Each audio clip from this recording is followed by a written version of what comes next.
महाराष्ट्राचे मुख्यमंत्री म्हणून देवेंद्र फडणवीस यांनी शपथ घेतल्यानंतर संपूर्ण आनंद उत्सव साजरा होत आहे। कोकणात देखील आनंद उत्सव आहे। आमदार नितेश राणे यांच्या मतदारसंघात कार्यकर्त्यांनी फटाके केलेले आहेत। महायुती सरकार स्थापन झाले आहे। काय सांगाल, आज मुख्यमंत्री म्हणून देवेंद्र फडणवीस यांनी शपथ घेतली तिसऱ्यांदा। महाराष्ट्राला एक निष्कलंक चेहरा म्हणून आदरणीय देवेंद्रजी फडणवीस हे आम्हाला मुख्यमंत्री लाभलेत।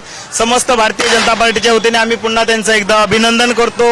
या देशाचे सन्माननीय पंतप्रधान यांनी जो देशाचा ज्या पद्धतीने विकासाचा रथ घेऊन चालले त्याला एक मजबूत असं भक्कम सरकार आज महाराष्ट्राच्या जनतेने दिलं आणि विशेष करून आमच्या कणकवली मतदारसंघातील सन्माननीय आमदार नितेश राणे साहेबांनी ज्या पद्धतीने या विकास कामामध्ये उडी मारलेली आहे त्यामुळे आम्ही सर्व आमच्या नेत्यांचे, भारतीय जनता पार्टीच्या सर्व आणि महायुतीच्या नेत्यांचे पुन्हा एकदा आम्ही मनपूर्वक अभिनंदन करत आहोत।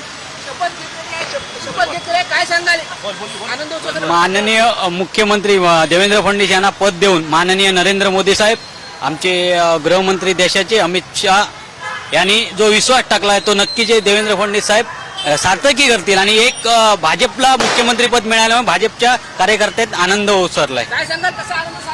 गेली 5 वर्ष ज्या गोष्टीची आम्ही आतुरतेने वाट बघत होतो ती गोष्ट आज साध्य झाली, त्यामुळे भरपूर आनंद आहे। भाजपचे कार्यकर्ते कोकणामध्ये सर्वच ठिकाणी आनंदोत्सव साजरा होत आहे। आपण पाहिलं की मुख्यमंत्री म्हणून देवेंद्र फडणवीस यांनी शपथ घेतलेली आहे आणि त्यानंतर उपमुख्यमंत्री म्हणून एकनाथ शिंदे आणि तशाच पद्धतीने अजित पवार यांनी देखील शपथ घेतली आहे आणि कुठेतरी कोकणामध्ये आनंदोत्सव साजरा करताना आपल्याला दिसत आहे। कॅमेरामॅन अमेय सुर्वेसह उमेश बुतडे, पुढारी न्यूज, सिंधुदुर्ग।